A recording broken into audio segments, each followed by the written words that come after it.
I can remember this high being taken by my parents to the local park on a weekend and passing dozens and dozens and dozens of other couples on the way with their toddlers as well. When he got to the park, which was a valley, there were over maybe 1,000, 1,500 couples along the grass in the valley. And that's where everything was discussed. Local politics, national politics, labor unions to do with their mining and so on. And everyone mingled with everyone else, old school friends and so on. That system had been going on for hundreds of years, where people communicated thoughts, real feelings, real things that really mattered to them and their communities, to each other, conversation. When the TV came in, and I was still about this high, within about a month, I could go down that park every weekend and no one, I mean no one was there. It literally overnight killed off the socialization and interaction between people and tradition, again, where they exchanged viewpoints, gave each other news, helped each other out, who was sick, who was this, who was that. Everyone helped each other out. And from then on, you could pass rows and rows and rows of these old, and they were called row houses, all joined together. And all you saw at night was the flickering of that bluish light in the windows. And that was the end. That was the end of real communities. It happened within a matter of about a month. The flicker rate on the television is very, very important. It was timed to be so many cycles per second, and it actually just meets with the brain patterns for an alpha state. When our brain sees it through our eyes, we start to adopt that flicker rate in our mind, and we go into a deep alpha state. Watch children and watch their mouths. They drop open. They won't hear their parents talking. They're hypnotized, in fact. Why would they give that particular flicker rate when they could have chosen of a whole variety of flicker rates? It wasn't an essential thing to have. So it was done for a purpose. It was meant to be hypnotic. It was meant to be used as a tool of propaganda and indoctrination, even through the guise of entertainment and so on. It also was to create a new society because they were the avant-garde, as I say, leading the sexual revolution through drama, through little documentaries, fiction, non-fiction, all combined. Once again, back to Plato. The audience see what they see. You understand that it's even worked out towards different age groups. There's something on for everybody's age group. Each age group is actually being updated as well, even the elderly ones, into new ways of thinking or seeing things. But the target mainly was for youngsters. If we take one of the world's experts on propaganda, who is Jacques Ellul, who wrote extensively on how the mind works and how all entertainment, he said, that has to do with government programs such as police, detective stories, detective series, which contain little human dramas as the hook that you identify with to make you watch the whole story.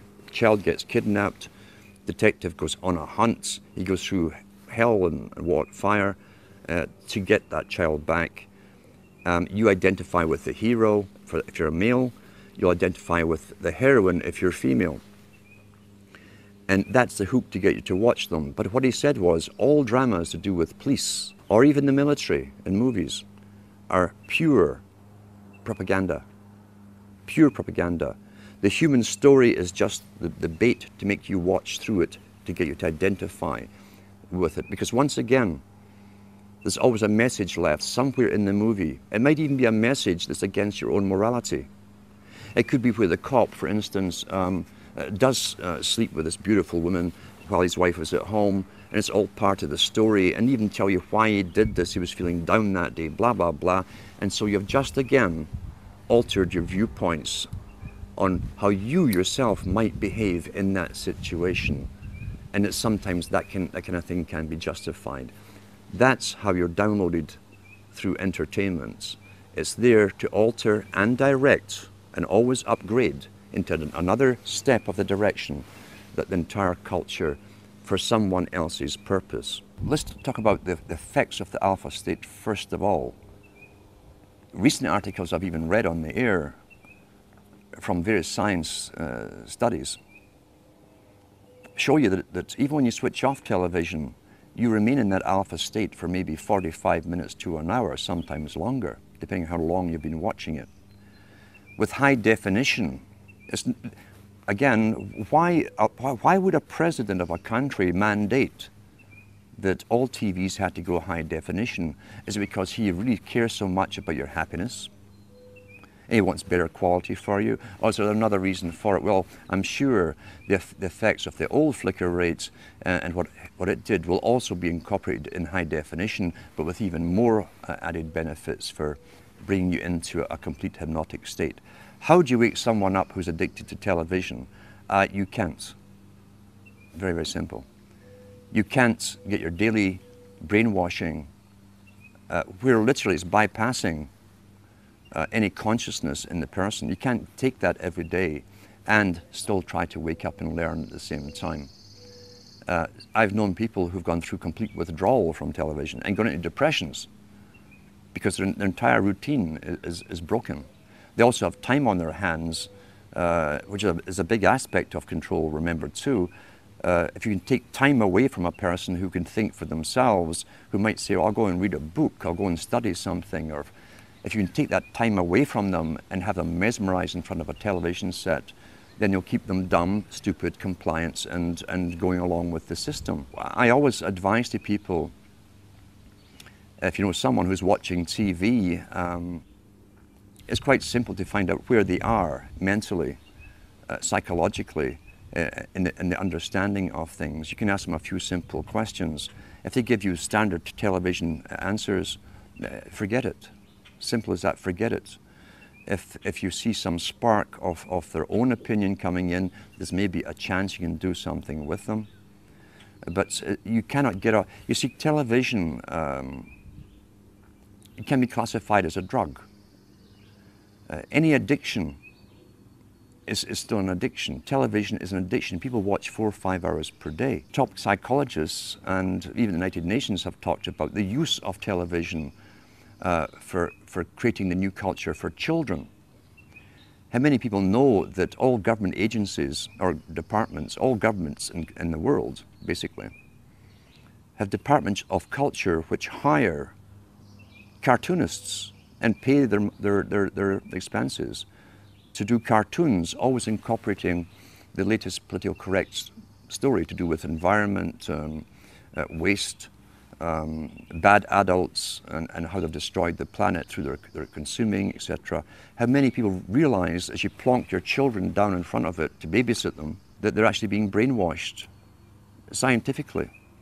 And these cartoons were designed by experts to get their message across to those children, implanted in their young minds, fixed in their young minds forever, for the rest of their lives, ongoing daily, and even right down to the novels that you read to children that are designed for children too, which will incorporate all of this, all paid by government grants to authors and writers. You literally have to take it into your own hands. It's one of the most dangerous tools that can be used. It's also dangerous in this extent that why do you think government licenses TV stations? If you were an independent producer, TV station who came out with this kind of information, you would not get a license. You'd have to be authorized and politically correct with a whole bunch of things to do and not to do written out before you'd be given a license. And you'd be checked on every so often to make sure you were following those topics that you're allowed to. If you want to advise people on television, and you can do this with yourself, how to train yourself, how to watch television. If you never get involved, you understand a storyline, you watch a movie, but don't get involved in, as I say, there's always a thread or a hook for you to follow, a plot, whatever, the chase. The guy always ends up with the beautiful woman at the end after going through hell to rescue a child or whatever it happens to be, or save the world. If you can stop yourself from getting lost in the emotional part of it and study the movie as you're watching it, you'll learn the techniques that have been implanted in the movie itself.